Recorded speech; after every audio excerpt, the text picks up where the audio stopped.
ત્યારે દ્વારકાધીશ બોલ્યા છે કે બ્રહ્મ બંધુર્નહંતવ્યમ આતતાઈવ ધારણઃ. ભગવાન શ્રી કૃષ્ણ બોલ્યા છે કે અર્જુન, બ્રહ્મ બંધુર્નહંતવ્યમ આતતાઈવ ધારણઃ. બ્રાહ્મણ ગમે એટલો પતિતમાં પતિત સુકામ ન હોય અને એને મૃત્યુ દંડ ન આપવું જોઈએ, પણ જો આવું કાળું કામ કરે તો એને છોડવો પણ ન જોઈએ. આવું ભગવાન કૃષ્ણ બોલ્યા. અર્જુન કહે છે, પ્રભુ સ્પષ્ટતા કરો, મારું કે છોડું? ભગવાને કહ્યું, શાસ્ત્ર જે કહે છે એ તો મેં તને કીધું છે અર્જુન, હવે તને જે યોગ્ય લાગે એ કર. અર્જુન એ કુરુક્ષેત્રના મેદાનમાં ભગવાન પાસેથી ગીતા ભણ્યો છે. તરત જ ભગવાનનો સંકેત સમજી જાય છે. અર્જુન સમજી જાય છે કે કોઈ પણ સન્માનનીય વ્યક્તિનો જાહેરમાં અપમાન કરવામાં આવે તો મૃત્યુ દંડ સમાન છે. કોઈ સન્માનનીય વ્યક્તિનો આપ જાહેરમાં અપમાન કરો તો મૃત્યુથી ઓછું દંડ નથી. અશ્વત્થામાં એના માથામાં લાગેલી ધક્કો મારીને શિબિરમાંથી બારે કાઢ્યો છે અને આના કારણે એ અશ્વત્થામાને એક રીતે મૃત્યુ દંડ આપી દીધું છે.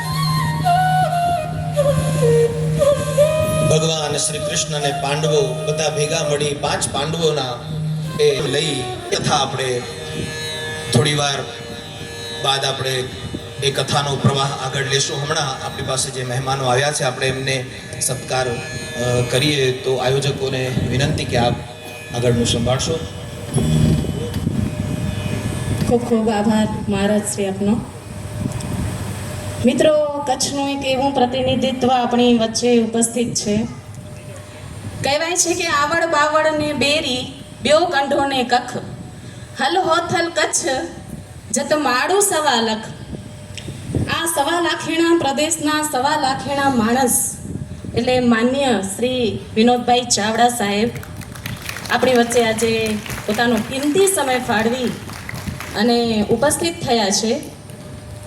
લોકસભામાં કચ્છ અને મોરબી વિસ્તારનું પ્રતિનિધિત્વ કરતા કચ્છની ઓળખને વિશ્વ ફલક પર આજે પહોંચાડી છે એવા માન્ય સાહેબશ્રી આપણી વચ્ચે જ્યારે ઉપસ્થિત છે ત્યારે એમને વિનંતી કરીશ કે સાહેબશ્રી આપ મંચ પર પધારો. આપણા સમાજના પ્રમુખશ્રી ધર્મેશભાઈ, મનોજભાઈ, અજયભાઈ, સર્વે મહાનુભાવોને હું વિનંતી કરીશ કે મંચ સુધી સાહેબશ્રીને દોરી આવશો. હું વિનંતી કરીશ આપણા વ્યાસપીઠ પર બિરાજમાન એવા મહારાજ શ્રી ભગવતાચાર્ય પરમ પૂજ્ય પંડિત શ્રી દેવકૃષ્ણ વાસુ શ્રીને આપ શ્રી ખેસ પહેરાવી અને સાહેબશ્રીનું સ્વાગત કરી રહ્યા છે ત્યારે તાળીઓના ગડગડાટ સાથે આપણે એમને વધાવી લઈએ. સાહેબશ્રીની સાથે ઉપસ્થિત છે મિતભાઈ ઠક્કર, ભુજ શહેર ભાજપના પ્રમુખશ્રી છે. મહિદીપસિંહ જાડેજા, કારોબારી ચેરમેન ભુજ નગરપાલિકા.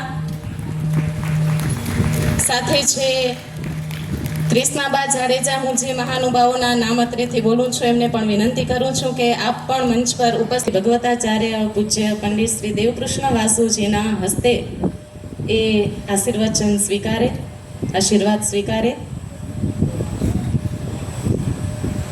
ભુજ તાલુકા પુષ્કરણા મહાસ્થાનના પ્રમુખ ધર્મેશભાઈ જોશી, આપ સર્વે મહાનુભાવોનું સ્વાગત કરશો મોમેન્ટો અર્પણ કરીને એવી વિનંતી કરું છું. સર્વે મહાનુભાવોનું સ્વાગત થઈ રહ્યું છે ત્યારે તાળીઓના ગડગડાટ સાથે આપણે આ સ્વાગતને વધાવી લઈએ.